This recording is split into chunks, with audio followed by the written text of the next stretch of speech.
lo que es el libro Fe y Razón de Juan Pablo II, un poco un esquema explicativo de qué trata y qué se quiso decir con este libro, la relación que hay entre la fe y la razón.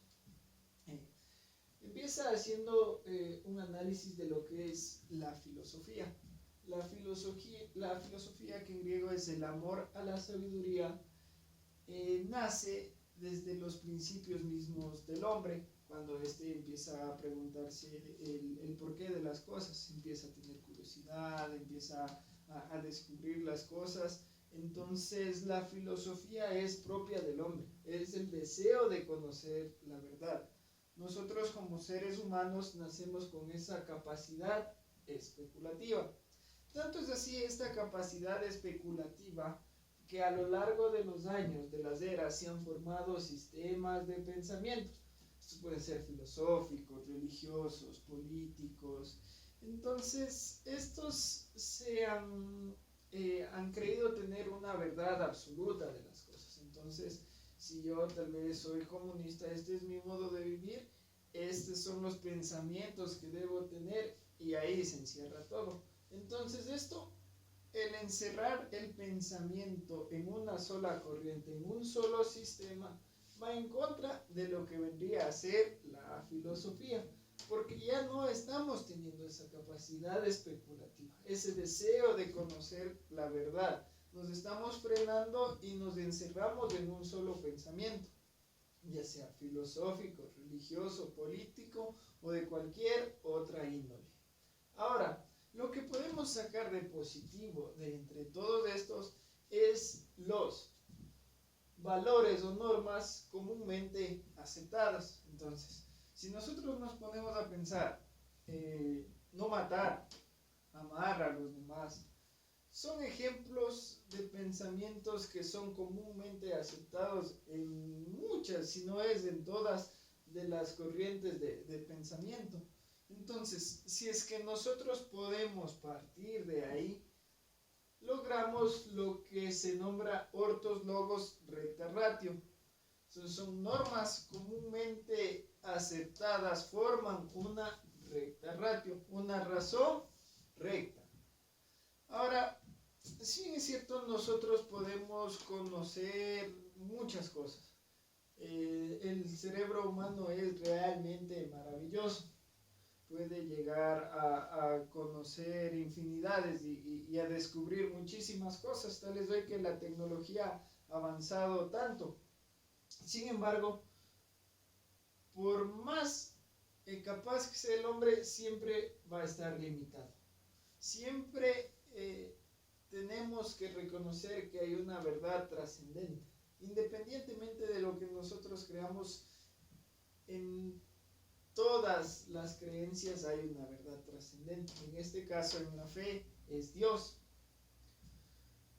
La verdad trascendente es un conocimiento de fe, de voluntad. ¿En qué se diferencia del conocimiento propio del ser humano? El conocimiento propio del ser humano lo clasifica. Hay muchos psicólogos, hay mucha gente que estudia el tema y lo puede clasificar en verbal, numérico, ambiental. Verbal son los que tienen la capacidad de hablar, el numérico, los que son buenos para las matemáticas, el ambiental tal vez tienen ese amor, ese cariño, ese saber qué hacer con la naturaleza, con los animalitos. Y el conocimiento de fe, tenemos que tener claro que primero viene de la voluntad. Esquemas habituales son incapaces de reflexión.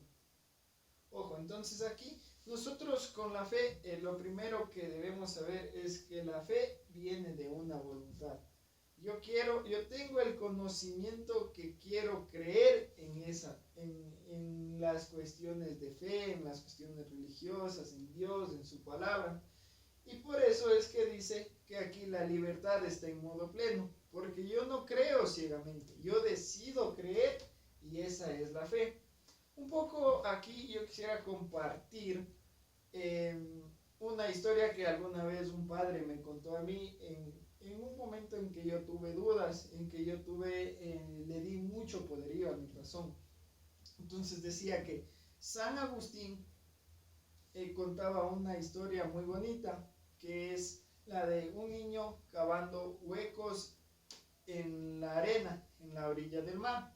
Entonces él cavaba huecos y llevaba el agua y los trataba de llenar. Llevaba el agua del océano y los trataba de llenar. Entonces, la reflexión que sacan de esto es que nosotros debemos comparar nuestra mente con los huequitos y el agua con el conocimiento. Sí, es verdad que muchas mentes se expandirán más y más y más. Sin embargo, ninguna mente va a poder abarcar todo el océano.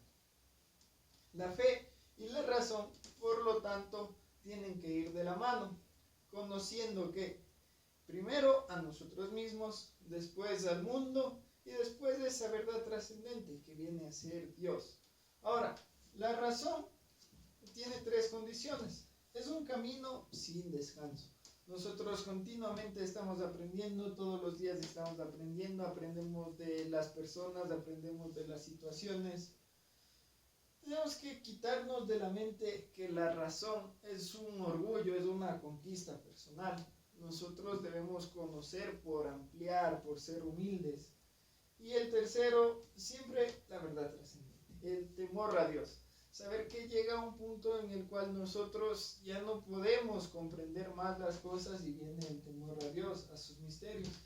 Entonces aquí está ejemplificado. La razón viene del conocimiento, el conocimiento, el conocimiento, y siempre va a acabar en la fe.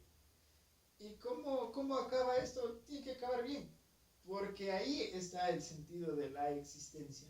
Nosotros sí conocemos, tenemos derecho a experimentar, a conocer, a estudiar, pero para nosotros tener un sentido existencial, todo esto termina en la fe. Ahora, la fe está fundamentada en el misterio del amor de la cruz. Este es el fin de la verdad, aquí se acaba todo. Nosotros, como decíamos acá, con nuestra libertad queremos creer en el misterio del amor de la cruz. Entonces nosotros, cuando ya nuestra mente no da más de esa capacidad, nos refugiamos y nos quedamos con lo que sabemos y nos vamos al misterio del amor de la cruz. Y con eso podemos vivir y esta va a ser nuestra verdad. Ahora, ¿por qué creer? El hombre es un ser de creencias. Nosotros jamás comprobamos todo lo que nos dicen. Por ejemplo, el agua. El agua dice hidrógeno y 2 de oxígeno. Nosotros jamás hemos cogido un microscopio para saber que esto es verdad. Sí, nos enseñan en la escuela, pero ¿por qué? Porque le creemos a esa persona que algún rato lo descubrió. Entonces, si nos ponemos a pensar, somos mucho más de creencias que de certezas descubiertas por nosotros mismos. Ahora, aquí, para hacer relación a la fe y a la razón, tenemos que hay una verdad por revelación y una verdad por razón. La verdad por revelación es la verdad divina, la verdad que está en la palabra de Dios. Y la verdad por razón es la que vamos descubriendo, experimentando, estudiando, que se vuelve sabiduría siempre y cuando esté complementada por la verdad divina. La evolución nos ha llevado a que nosotros dejemos de lado todo esto, la filosofía, el amor del hombre por conocer, sobre todo en la parte moral. Se ha llegado a especializar, tal es así que ahora nosotros escogemos estudiar una carrera y de esa carrera una rama y en eso nos enfocamos y olvidamos totalmente lo que es la metafísica y la moral. En eso está basado ahora la investigación científica, por lo que deberíamos retomar para poder buscar esto, ¿no? Que es el sentido existencial, la esencia del ser humano, conocer la verdad. Ahora, vamos un poco a ver cuál es la misión, cuál es el objetivo de los filósofos cristianos. Ojo, aquí hay que tener algo muy claro. La fe no es filosofía, la fe es el final, como decíamos acá, de a donde nuestra mente puede llegar. La fe no es filosofía. Yo quiero creer, yo creo con amor y eso es la fe. No hay por qué buscarle un significado, sino más bien es una voluntad. ¿Por qué nos sirve conocer pensamientos alejados de la verdad? ¿Por qué nosotros estudiaríamos algo que, a ver, como cristianos decimos, no, el budista no tiene razón porque yo conozco esta fe y esta es mi fe, esta es mi razón? ¿Por qué tendríamos que estudiar otros pensamientos que no tienen que ver con lo que nosotros creemos? Primero, no se cura enfermedades que no se conocen totalmente. ¿Cómo nosotros podemos buscar una enfermedad, una respuesta? ¿Cómo nosotros podemos defender lo que nosotros creemos si no sabemos lo que ellos creen? Segundo, siempre van a tener algo de verdad. Y esto es muy irónico porque se producen tantas guerras, tantas peleas, tantas indiferencias, tanto romper relaciones en el mundo cuando en realidad acá podemos tener razón y acá estamos en la misma razón, sin embargo lo vemos desde otro ámbito o lo expresamos de diferente manera.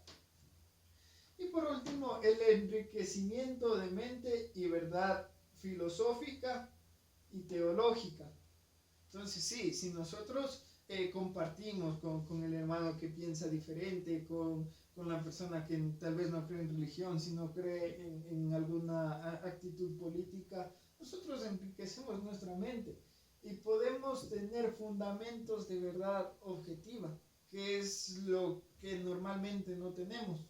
Yo quiero explicar algo de lo que yo creo y es así porque sí, punto. No. Entonces, lo que nos permite y por qué debemos conocer más cosas es porque debemos ser objetivos. El ser subjetivo es sinónimo de ser arrogante, de ser orgulloso, de no querer ver más allá, de no querer tener aquí razón para la fe. Entonces, vamos viendo que las dos son realmente complementarias.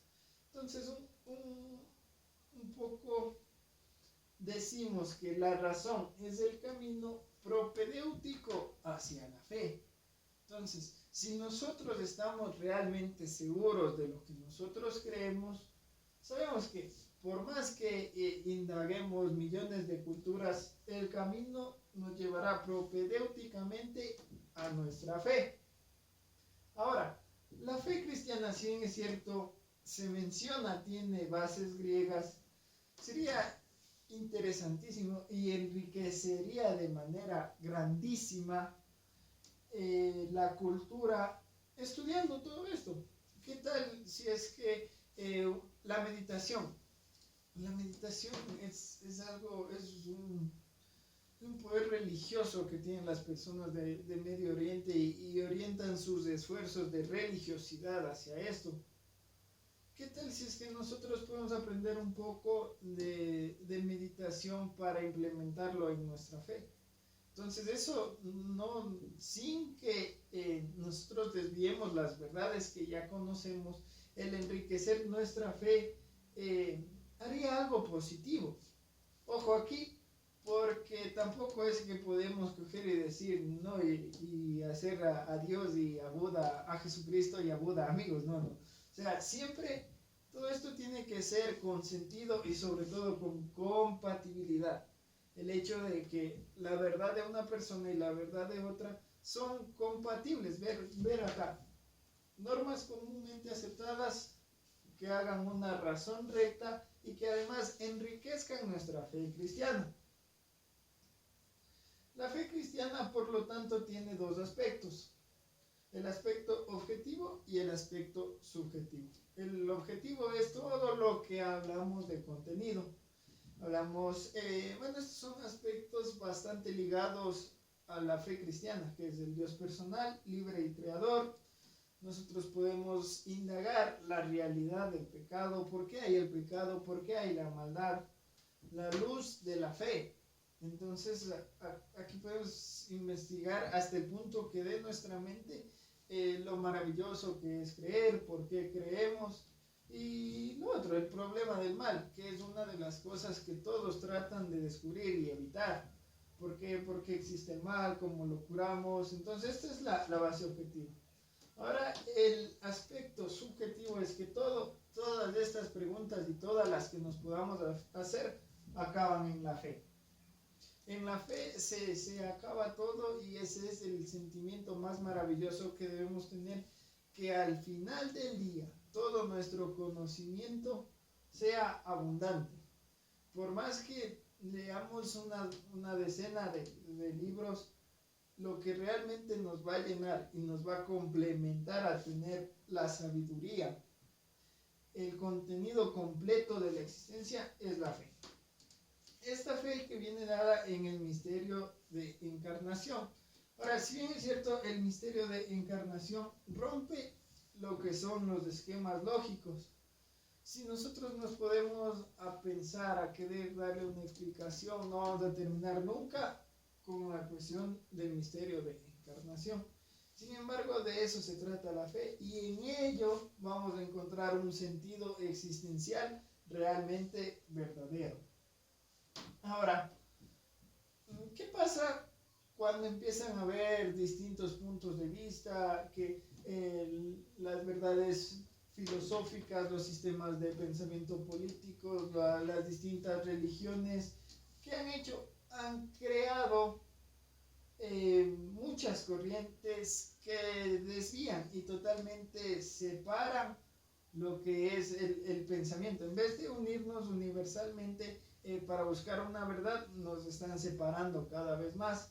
Así tenemos ejemplos que citan aquí, que es eclecticismo, ideas de diferentes filosofías. Ojo, es bueno, como decíamos acá, tener ideas de diferentes culturas, filosofías y demás. Sin embargo, estas carecen de conexión sistemática o un sentido histórico. El historicismo, lo que es verdad en una época no lo es en otra, lo llamado modernista. Entonces, no, porque ahora hay tecnología, ya se puede hacer tal cosa que en el pasado para nuestros abuelitos eso estaba mal.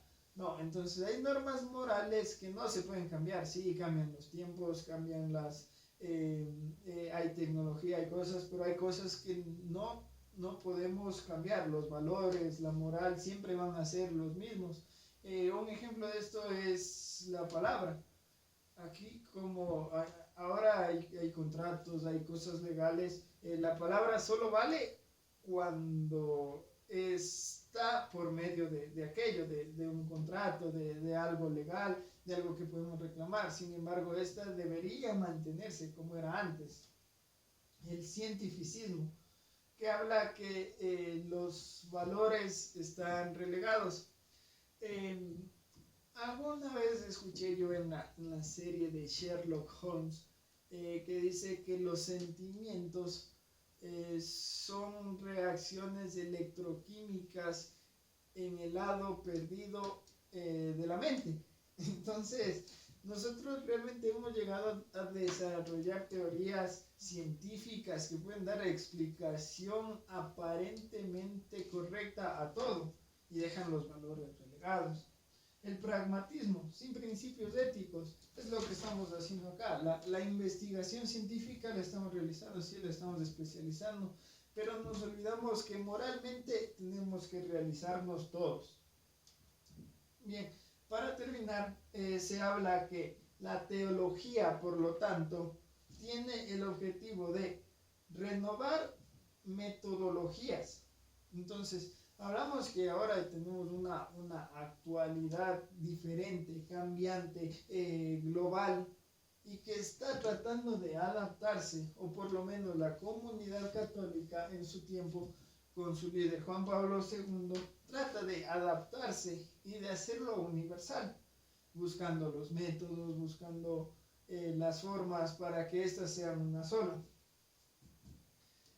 También debemos saber que la teología está orientada hacia la verdad última, que es la fe, el misterio de la encarnación, donde todo queda absolutamente concluido. Hasta ahí llegará nuestro conocimiento y empezará un conocimiento externo. Y es lo siguiente que tiene que tener la teología, diferente a lo que piensan los demás. Eso no es solo de realizar costumbres, de ser parte de una cultura, sino que tiene que tener un alcance metafísico que nos da conocimiento sapiensal, que es a través de las lecturas, del entender las cosas, y el conocimiento existencial, que sería a través de la experiencia. Entonces no solo debemos quedarnos con las reflexiones que podemos tener, sino que esto realmente toque nuestro corazón, para decirlo en palabras comunes. Por último, todo esto lleva a que creer que hay una verdad, o que es posible tener una verdad universalmente válida. Y esto es algo muy destacable de este libro, ya que hoy en día las religiones solo causan conflicto. Entonces, no, yo creo en esto porque esto de acá es erróneo, y esto de acá no debe ser así, y ellos hacen no. Entonces, algo muy destacable y que me parece a mí es un paso gigante hacia poder unirnos como personas, es el que se debe buscar una verdad universalmente válida. En la Biblia se menciona que Jesucristo empieza a hacer obras buenas en el Sabbat. Y el Sabbat en la antigüedad era considerado un día para descansar, para no hacer nada, muy poco, no se podían ni mover en largas distancias. Entonces, él responde que lo más importante no es la cuestión de las reglas morales, de todas las costumbres que tenemos. La cuestión más importante siempre va a ser el amor, el ayudar al prójimo y el descubrir esa paz interior. Que nos dice que todo esto está limitado por el lenguaje. Por eso a veces está la oración, está las costumbres, que nos va a permitir llevar más allá de lo que nosotros podemos comprender. Y ya no lo vamos solo a expresar, porque es muy difícil.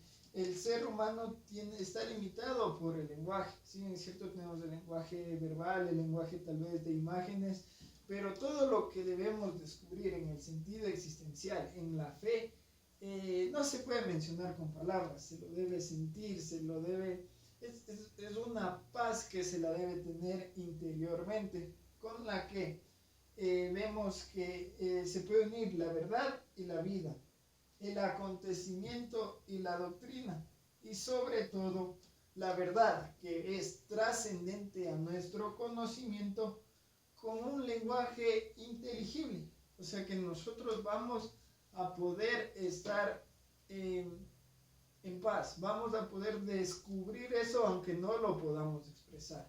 Bien, para resumir, me parece el libro con una frase muy adecuada que cita en el final, en la página 61 de San Buenaventura. Nos dice que no es suficiente la lectura sin el arrepentimiento, el conocimiento sin la devoción, la búsqueda sin el impulso de la sorpresa, la prudencia sin la capacidad de abandonarse a la alegría, la actividad disociada de la religiosidad, el saber separado de la caridad, la inteligencia sin la humildad, el estudio no sostenido por la divina gracia, la reflexión sin la sabiduría inspirada por Dios.